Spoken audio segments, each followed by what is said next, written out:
Pesin perintah piakewbe. Namanya ana Abraham rasam suigina sasudauda. Abraham ja harako pepe harasam pung pepe harasam kanjai pepe harazahing pepe sele. Zai harana hung pepe sele. Ebiga Abraham ja pepe ji ana tira besele. Zai pepe nap sungo lu ja haran kedega Abraham pepe nango lu ja sige lumam sele. Kana haran kedega na Abraham pe tira ba ka sebe zai di sele. Zai si haran kedega Abraham lumam tingya harana tingwang na Abraham da ku ja nang suna lung ba kedega na chau ja ina na hang hing na mai ra ba kedai me nang tet ja lung ra le ja ka sele. Si po kedai ja kanan kedai ja ka sele. Nang si po kedai ya kanan kedai nang tet ja lung ra bang ja nang ram nang dei ma nang kidui ma parale daga nang chau lu ja nang zo parale ja harana ku be ja pakanan kedai ka sema zo parangya si po bam ya nang sa nang nam na nang hai hi na ki ja lung ra bang ya harana hi nam ma be kedai ma zo parale be diga Abraham ba si po ra ma sau kam alu da zo petele se ka sele Abraham ba si po ra ma sau kam alu zo pet ja kanan kedai ta sanu kanan kedai ke lung ai diga pakanan kedai ke lung ba biting na kanan kedai ke ja harakum kesi bewang di da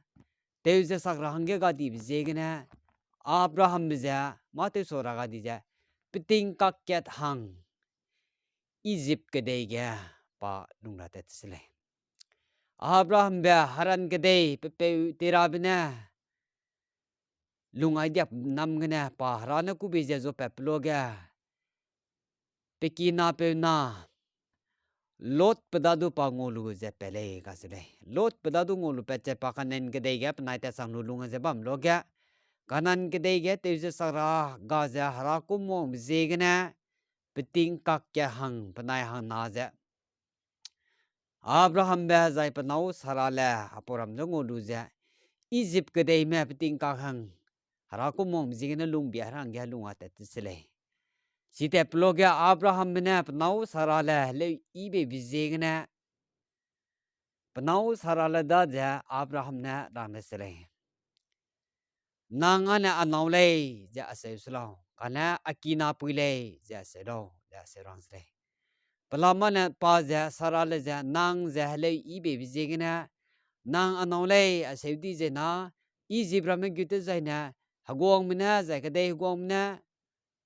nang sugap ni nong lulu ja asuga te senuda da zai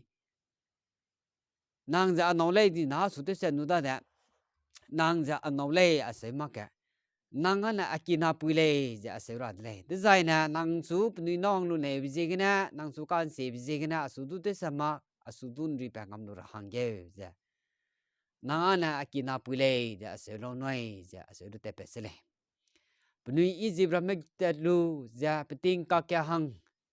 kanen gene gede gene pece Egypt ram gedungai diga penui Egypt ram gi gukai diga kunu penui na rang mulu siak pana kaning mulu siak ya penau sara lele ibe bizegena Egypt gede ge gukai diga kangom ram na sara leze ngau mi di dele jaka sele ase diga kangom ram na hagwang pharo badaga pawai beja Sara le le wi sang alu mui dele ka se be po be bi zegna hagong pharo bina sara la da ga ta ge ngong no bi da sara da ngong he ja ka se ne ngong blo ga sara da ga ma pla le ni ne ke di ga sara le na ya Abraham kinale ja Abraham ne le ja sara la kinale ja se be bi zegna azang me ja sara da du te le ja Abraham da du sarale zigina telele kasele kana pasang dige siwang ai dige pasuka telebloga putum puyang ma plale ne pasutim sakai luwang ka sibjigina teleda kana siwang ai diga Abraham no lei be siwang na ga gwang pharo be lumpum ja ngau ta tu ra nang ai ja nang no lei ja rang malo ka seba na hagwang na pa no hang dura ka be bi je gena sarada no no ka be bi je gena harana Egypt ke dei ga te sa be wong be bi ti ga ngau ta te bi ne te sa me se be pi wong ai ti ga azan ki da ga na haralum pum ka ke be sarada ga pap no dura te bi je gena haralum pum mong ke be la le le ka se le a se be de ga pharo be da plum pum ja nang je gena aram azet mi da ga te bi cha u de le ngau ta tu ra nang ai nang nau da ga nang kinap pi le ja ka se lo ja plum pum le ka se le e bi je gena pharo be na Abraham da ga nang nau da ngu lu ja agina zo pa de du lo ja ase bi le ja ka se le he da ga pa nau da ngu lu zai pi kinap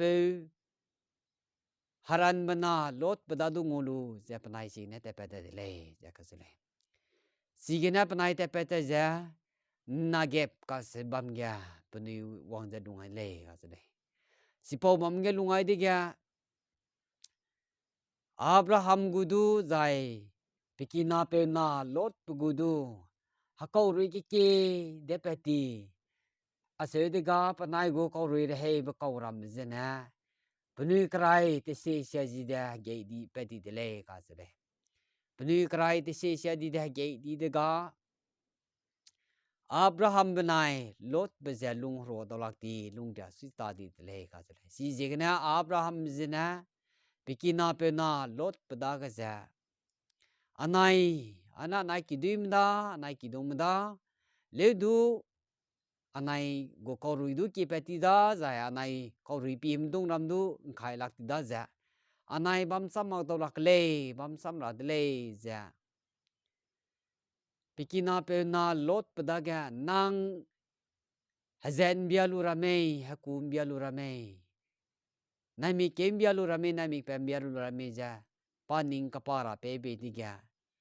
pikina pe na lot pe na paning kapalu za nai mi pen bia Jordan ge kam bia kapalu za te ti le ka se le si ga Abraham da sipo ge de ge na pe lu ja Hebron ge de ka se ge lungai sle Hebron ge de ka se ge lungai de ga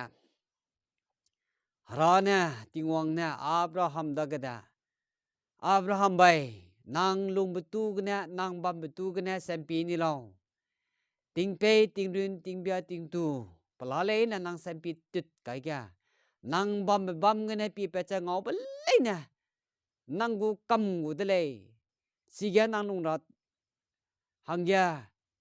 nang sa nang na ma si ge na ke he be pe cha zai si ne si ti ge di be pe cha nang sa nang na ma na ke de nya moi na ke sai kam la gum ja si sang nam na ke sai kam la pa ku le ja Abraham da sam de te se le a se lu ja Abraham be lung hang de ga pa nau sara le ja hana lung so ma pung ma a se ja pa nai klak te hang pe ting te klak te hang ni ban le stu pa nau sara le pung du pung ma hana lung mak se le a se wai de ga harane Abraham da ga Abraham bao nang hing slau ja se be de ga ting wang ja ka se he ting wang hara nang ada ga dai ko pe ra la lo ja ka se de se le isu na du anaga la re da zai aki hewra te ra be pe ja Damascus pe Eliezer be mak me ja rada ka kan ne de se le zai se ne be di ga harana Abraham da ga si po pe na mang le kana Abraham gao pi la lo ja ku pelu ja pi la lo tingim ga hagi na gi bam ba jam na na si hagi ka sai kam ru di ja na nang na da le ka sai kam nu bui hagi ka sai kam lak ti da nang na da le ka sai kam na le nang na gim jena nang hai hik jena ai gum ki tingim ge gi sai kam na gum ja pe ku le ja se be tis le rana Abraham da apo ka chang da sam ja ti ke tis le kana spo ting ya Abraham ba pa na du lu ma pa na ga bam le se le Zai Abrahambe harana pesu samria te ba ko hu me bam kana Abraham ba suna ka chang ma panaga padu singkyu di zai panau sarada du singkyu di kana panai naga bam ase bam digya panau sarala jena Abraham daga anai na anai hahi ga tara makada anai ki bang pui izim pui hagar la ka se be pui daga nang ngoài bờ lầu đứt dây này bây giờ anh kỳ hi khang phải đứa nè dạ có chịu sle giải phần nào nó đang bị lưỡi cùng dạ Abraham bè bị kỳ băng bùi Hagar là daga ngoài bên đi ga Hagar làm bùng bẹt cha nào luôn kêu thế sle si po pe na po hình gì dạ Ismail sẽ dạ thắc cái sle Hagar là nào luôn lu dạ phần nào po kêu lu dạ ba mai daga Sarale ja pelung tadi sele ta telo na pada naga sai piki bang puidak na pa pa kai daga pada pelung tadi sele hebi daga pada naga kana hagale da na ba mi digya hagale pesu nawang di sele sarala naga donga se ba mitingya saradu si paidi zai Abraham du si paudi ya bam di sele kana ma ke kana tingim ke ni ma tingim cái nè diam na lui te lui za wong ke za Abraham be ki de so ga tàu la ga ngau di sle pi rak su de ga zena hang chom ngau de sle zai si po hang chom la ga pa pak pa lu za po ai de sle zai po ai za bam lo ga ki lung me ku gu lu za pani kam po lo ga si po me bo na rang de sle kana si po pani kam po lo ga Saralaza, pemi kenam bailun king mam disle, kampau blogan popo diga, azang mebona, nang nau saralam pungu, zai hanam pemi na poina nung kewule, ja aseurang betisle. Asebe daga, sarala pan king lun kim king mam buda, king kim mamile kasule, hega pa selu diga, pelung menapa nui bele sile. Ai azam narang ai dia kablu gumza sarale za si pai di sai na pa mpung di dele mpung su di dele za ka sele sarale mpung da mpung lo za na long ke za Abraham na aket gap long ke za pe zi hang ke Isak ase za pe mi na po long ke za pe zi hang ke Isak se za ta kai sele Isak ba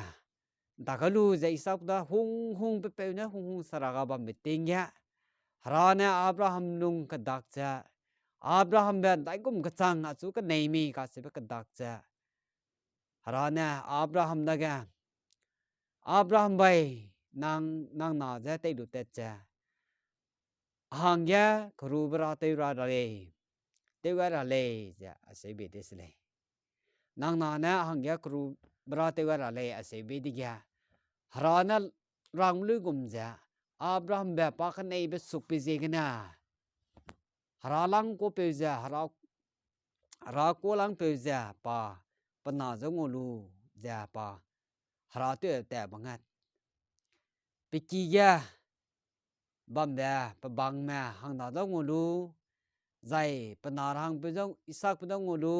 pnui kele kit pung lu zai mi te lu Maria ka se be ba me pnui te te le ja ka se le pnui te ga sipo Maria te sang ji u da ga pugu ka bang pe ka na da ga nang na ya na ai bang ko le lo a se lu ja ai po ha kyun marang na pi ko le lo ja pnui kyun marang na te pe sai su ja kyun marang na pi ko le lo anai sila te je klum gure le ja se ja pana Isak pana kele kit po pe be kele kit po lu zai sing kit po lu zai pa na mi te lu ja panai hang na kolum ba bam te te sele agya pe da ga ne de sele Isak pana a pe ga anai ra te pe za kele kit ka ingau da kana ha câu da câu ga la lo câu da ingau ma le ya se be di ga Abraham na pana Isak pada ga harana ka dai la mui le ja se du te le ja ka se le se du te plu gum ja panai te pelu ja sing ke le ra ma ka kam aju si po pe re ga panai isak pada ga pa hung tu pe da ga pa ba pi kam lu ja pe gen je du ja bisa ka rahang harang pe rahang pe ba ka go suai du ja harada ka po ai de ga harana Abrahambe nang dai je ja ka nei mi nang ka nei ba suk pra isi de le nang ba si ge nang kai rap ja kai sa lo nang sai dai wang pi ni lo ja se rang be ti ga pa sai dai wang pi ti ga ka me mi li poi na pe ke hre ge mi lu la le ka se le a si po pui je na lu pa lu ja pa na isak pa ka le hang ga si ga ra te ba ko ru ba ra te le ja ka se le aselu zapana isak pada pangulu lunghang tiga Abraham bapa sing di desle sing da Abraham bem nai sara le zapana sing kuzui wang di da daga Abraham beja pana nauhang pana isak panauhang ya nang Abraham da pana isak panauhang ya perang ya peki bang ma sui te be pe da ga ai la wong lo ja kuang lu ja sui te pe da namai i sing ka zui di da anar hang pe isak pano hang ya nang pe rang ya i nang su samria het ka de le ja api ka na ka nang ban sip ka lo be sip ka lu ja samria rang ha le ja ka su le so nang ai ana isak pano hang nga ai po kanen mi le da nang lu ra lu ai se lao kana nang ne te lu ja aram asulung bebam haran ka sebe ke dei men nang te lu ja sila na isak panau hang ha nang pe hong lao nang pe de zai na pnui dam po na daulak madakan si na te slow ja ka se kana pe ki bang pe na pa po Abraham na ga si pe ki bang pe sui te pe na Abraham da kak ja i pe na pe lak ti na langai de bra me ja ka se le he de ga tingwang asungo pakai pe ra pe jina ana hai hi hangya kadagai gule ja kasebe promise te la mule ja asebe desle asebe bligum ja pana a isak panau hang pe bangya piki bang pe sui te pe na si Abraham ne isak panau hangya nang asulung be bam te sulo bi bizegana babang roga sui te pe pugu put huram za te luza Mesopotamia ka sebe namdi mbe nahor be pikina pe bam namdi mbe teti dele ja ka sele papo Abraham ko sai sui ja punglu ja put huram za ngulu ja pa haran kede Abraham da lung ke be kede me pa te sele tet tet tet ga si haran kede ga leim ra me du tok pa to ko ki tai pawang ni ga si ga ai ga harana apo Abraham na Isak menawang kapai pui bam le di zai harada ga pa se pelung sui na ase jam po ja pam po loi makana Rebecca la ka se be pui Isak menaw te ra be pui ja pe ke to ga li polu ja hang le te sele hang le de ga pa na i nang gu du sakara pe u me pe do bu me ki be lo ga jang pui na pe bi ja du sakai ja nang gu du rim ma ka nang gu thu pui ram da du pe sakam alu de ga pasu du pe kam mai pu gu ka me pu gu thu ram da du pe kam alu de ga ajang pui na su kam po de le nang solo nang sau na lo ase be do ga ia ne Rebecca le Abraham kina Nahor bena Bethel bena lên bùi lệ giờ cá sấu lệ sipo bùi nè suy giờ ai giờ hara lang ai bùi lâu lệ cá sấu bùi nè bên này kia baroi nè cái ai dài bà tang ya kasakta rama ntai sele aselu daga azang puizena pagwang lu za pikida rangai be bizegena pikidom na pikiyangwang ai za pikiga wang sau za aseza ba ma bloga zai pikila me wang lu za pala le nam po kam ai daga pikina doi be bizegena azang puida kada isak panau hangya Abraham talamengulu wang le jaka sele ting kum hai ketche reksna mie agu me sangan daga Abrahambe sai di sele ega isak pena panau rebi kala da ngulu jaklak tu janu hang bloga isak be japa ting kum hadai agu ma hai digya pana isau benai Jacob daga lung de sele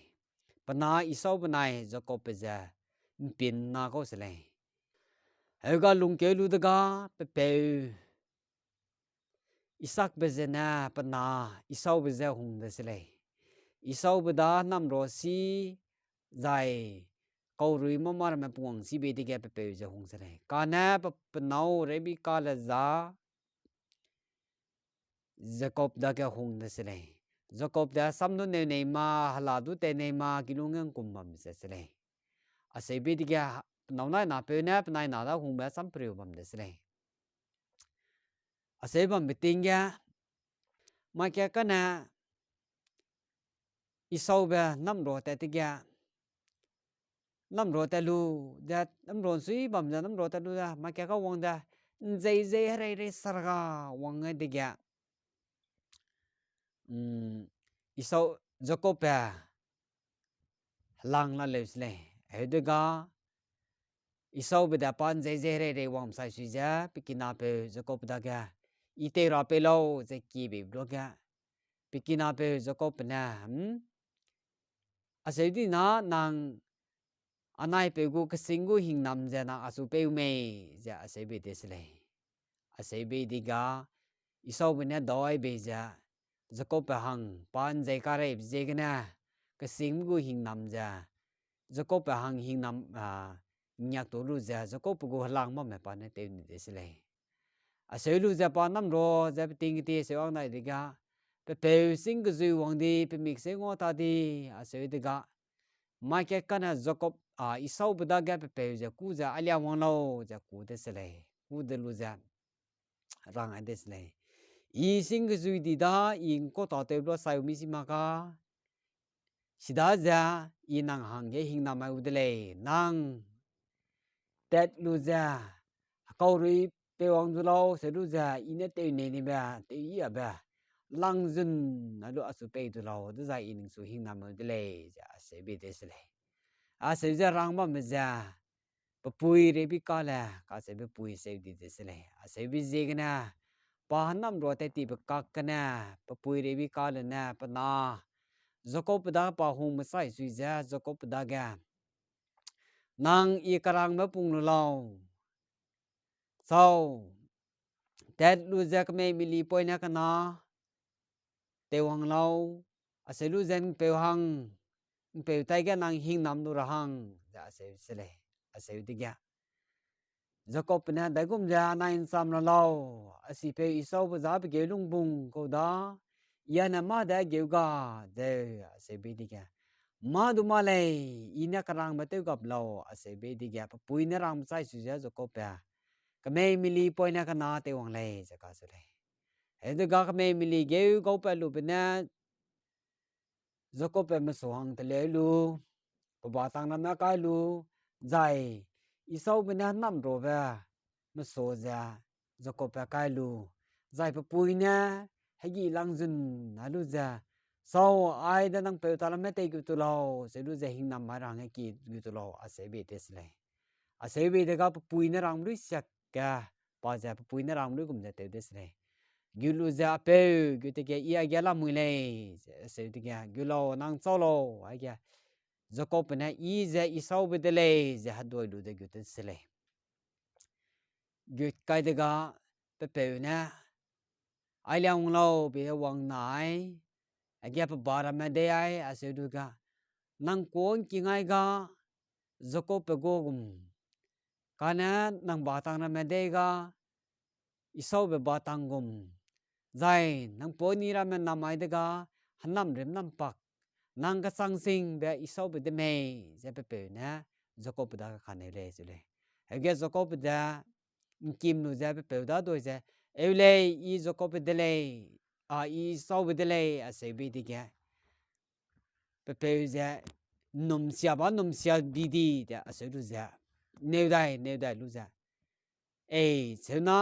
nang hagi lang ge pe ze pe zu lo a se be de ge hagi lang ge pe ndo pe lu ndo lu za Jacob da ka pe hing na mai ni le ze ka se le pe hing na ma lu za Jacob da peta a mati ma ka isau be za wang da lu za nam ngana ko ka wong lu za te lu wang za pa halang jun lu za pe ta la ma gyu ka ta se le pe gyu da de ka pe na hai I ai ga la mu le nang chau lo se bro ke isau be le da isau be na se de be se le he de be de ga a hang hing na ma rang ye I wang de le se be de ga a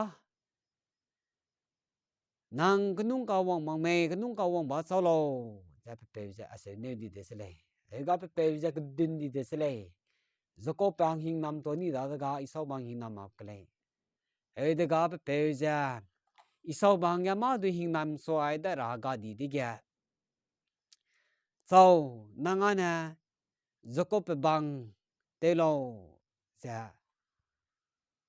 pe za ma tu de so ra ga di a se ra di ta se le he ga Jacob za isau be za pa du ma du te de so ra ga da pe gu hing nam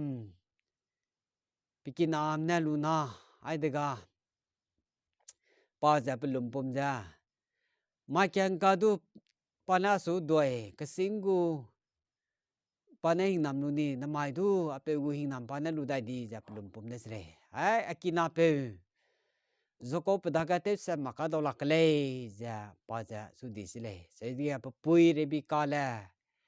si di bi ze ga na nang ai ga bam ti di za na do la ka nang si pe isom na nung su te sa ku da za tau nang si la ta lu za haran ga akina pe laban ka se be pe bam ga nang te che bam do lo za peting ka kyang te che bam do lo se lu za nang si pe pa lum pum me za hagui ke de na han wong da do lo a se be de se le zai pe isak pe ne du pa na Jacob da ga sau nang nga ka ne me le da lu slo ka na si la me te che haran me le da nang nu lo za se rang de se le ai ga isak pe da si pui sara na na rang lu kum za pa si la te isau ba plum pum meeting ya te bia de te se le ten bia lo ga pa te lu za haran biki haran klo ga guru za laban biki ga pa gulu da bam de se le ya laban be za pa na le pui hang na bam de se le pe ji Russell le pa nai li le se le ai ga si ga Jacob da bam meeting ya Jacob za si ya bam lo ga pa nau hang lu nei za se bam de ga nang dai sang pui da nang nong lu nei lo za laban be ne nei bi de ga pa za Russell la da ga nong lu nei le za ka se le Russell la li le za pe mik se ngo i se le ka na Russell la po lui i za le i se le a se bi de ga Jacob pa Rachel da ga pa nong nu nei se le ka na